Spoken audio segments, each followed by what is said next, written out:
शरद पवार से लड़कर मुश्किल में फंसी बीजेपी। एनसीपी के विलय पर फिर से शुरू हुई बात।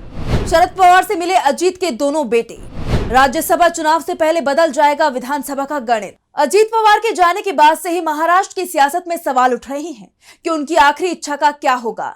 अजीत की आखिरी इच्छा के बारे में तो खुलासा हो चुका है कि वो चाहते थे कि एनसीपी के दोनों गुटों का विलय हो जाए। शरद पवार ने इसकी मंजूरी भी दे दी थी। बातचीत पूरी हो चुकी थी, तारीख तय हो चुकी थी, लेकिन उससे पहले ही अजीत पवार हादसे का शिकार हो गए। इस वक्त पवार परिवार में शोक चल रहा है। दावे हो रहे हैं कि अजीत की आखिरी इच्छा के खिलाफ उनकी ही पार्टी के कुछ नेता साजिश कर रहे हैं और इन नेताओं को बीजेपी की मदद भी मिल रही है, क्योंकि ये माना जा रहा है कि एनसीपी एक होती है तो देवेंद्र फडणवीस की सरकार मुश्किल में फंस जाएगी। और अब महाराष्ट्र में एनसीपी के एक होने को लेकर एक बड़ी खबर सामने आई है।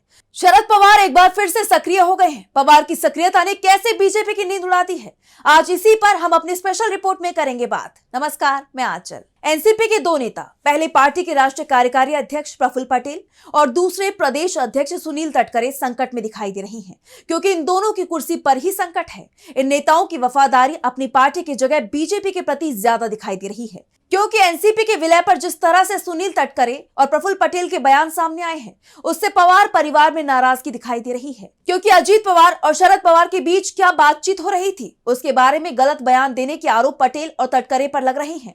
ऐसे में कहा यह भी जा रहा है कि जल्द ही सुनेत्रा पवार को एनसीपी की कमान सौंपी जाएगी। उसके बाद पार्टी के अंदर बड़ा बदलाव होगा। पटेल और तटकरे पर भी बड़ा फैसला होगा। ये बात तो आप सभी लोग जानते हैं कि अजीत पवार की आखिरी इच्छा परिवार और पार्टी को एक साथ लाने की थी, और यह भी साफ हो चुका है कि शरद पवार ने इसके लिए शर्त रखी थी कि अजीत को एनडीए से अलग होना पड़ेगा। अजीत पवार परिवार और पार्टी की मजबूती के लिए शरद पवार की शर्त को मानने के लिए भी तैयार हो गए थे। विलय की तारीख, दिन, सब कुछ तय हो गया था, लेकिन अजीत की हादसे में गई जान ने सब कुछ बदल दिया। और जिन लोगों पर आरोप लग रहे थे कि वो विलय के खिलाफ हैं, लेकिन अजीत पवार के होते हुए कुछ भी नहीं बोल पा रहे थे, अब वो बीजेपी की मदद करने के लिए आगे आ गए हैं। पिछले दिनों एनसीपी के प्रदेश अध्यक्ष सुनील तटकरे का एक बड़ा बयान सामने आया था, जिसमें उन्होंने कहा था कि एनसीपी का विलय तभी हो सकता है जब शरद पवार ये ऐलान करे कि वो एनडीए में शामिल होने को तैयार हैं। यानी पहले ये कहा जा रहा था कि विलय की शर्त अजीत पवार के एनडीए से बाहर आने की थी, ना कि शरद पवार गुट के एनडीए में शामिल होने की।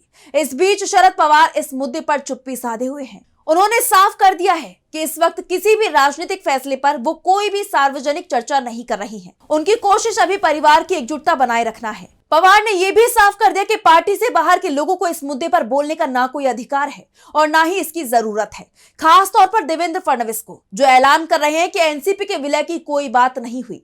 अब सवाल ये उठ रहा है कि बातचीत तो पवार परिवार के बीच में हो रही थी, फिर फडणवीस के पेट में दर्द क्यों हो रहा है? वैसे फडणवीस की परेशानी को समझा जा सकता है। अगर एनसीपी एकजुट हुई तो महायुति मुश्किल में आ जाएगी। ये कहा जा सकता है कि बीजेपी फिर पूरी तरह से एकनाथ शिंदे के दबाव में होगी और शिंदे फिर सीएम पद को लेकर दावेदारी शुरू कर देंगे, जिसे लेकर वो लगातार कहते भी रहे हैं कि महायुति को जो जीत मिली थी वो उनके नेतृत्व में मिली थी। शिवसेना के नेता सीएम पद पर शिंदे को देखना चाहते हैं, इसलिए बीजेपी नहीं चाहती है कि एनसीपी का विलय हो। लेकिन अब शरद पवार की सक्रियता की खबरों ने बीजेपी के अंदर बेचैनी बढ़ा दी है, क्योंकि 4 दिन बाद पवार परिवार में शोक के दिन खत्म होंगे और महाराष्ट्र की सियासत में नए सिरे से समीकरण तय होना शुरू हो जाएंगे। शरद पवार की सक्रियता इसी तरफ इशारा कर रही है।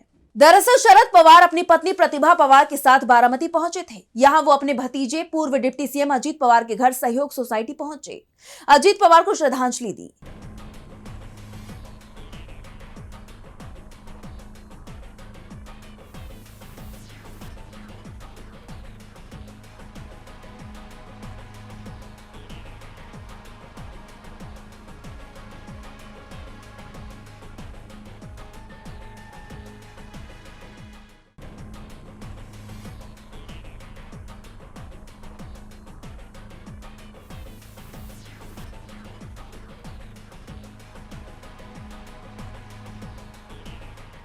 लेकिन इसके बाद जो कुछ हुआ वो राज्य की सियासत में नई तस्वीर लिखता दिखाई दे रहा है।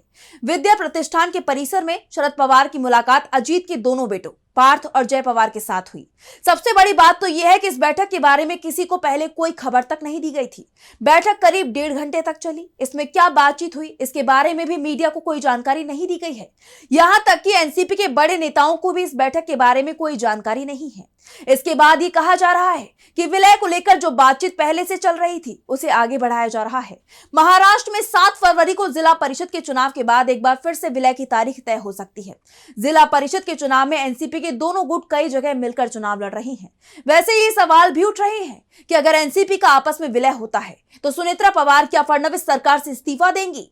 क्योंकि खबर आ रही है कि जिस तरह से आनंद फानन में सुनेत्रा पवार ने डिप्टी सीएम पद की शपथ ली थी, उसे लेकर शरद पवार ज्यादा खुश नहीं थे।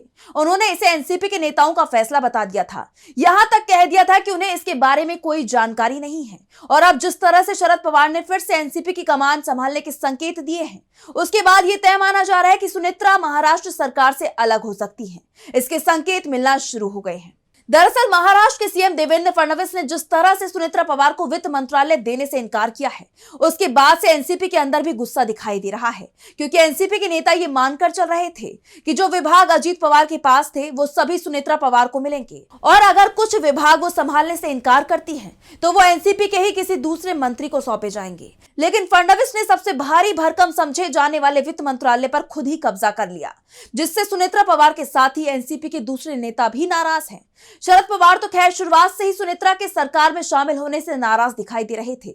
इस बीच एनसीपी की नाराजगी बढ़ाने वाले कुछ और फैसले देवेंद्र फडणवीस ने ले लिए हैं। जब तक अजीत पवार जीवित थे तब तक फडणवीस की भी हिम्मत नहीं होती थी कि वो अजीत के फैसलों में हस्तक्षेप करें। लेकिन अब फडणवीस अजीत पवार के पुराने फैसलों को पलटने में जुट गए हैं।